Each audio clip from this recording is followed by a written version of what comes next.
Next, we'd like to recognize the gentleman from Missouri, Mr. Graves. Thank you for being here to testify. You're recognized for 5 minutes. Thank you, Mr. Chairman, Ranking Member, and the rest of the members of the committee. Given the federal government spends over $500 billion each year through contracts, the federal procurement market is incredibly important for all small businesses. Improving small business opportunities for federal contracts is a triple play.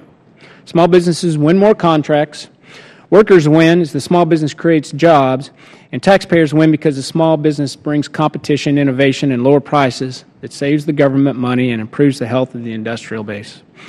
Over the past year, the Small Business Committee has held 10 hearings on the federal procurement process, which has resulted in 8 bills introduced, each of which has been voted on by the committee with bipartisan support.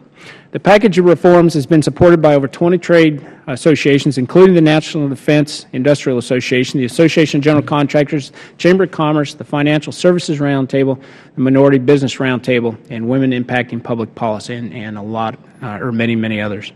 At the same time that the Small Business Committee was developing legislation, this committee's panel on business challenges in the defense industry was holding hearings and roundtables addressing many of the very same issues under the leadership of Mr. Shuster and Mr. Larson.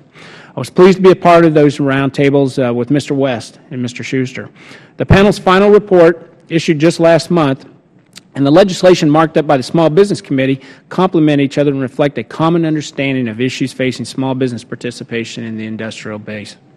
Therefore, I am here today to support the inclusion of the 8 small business contracting bills in this year's National Defense Authorization Act.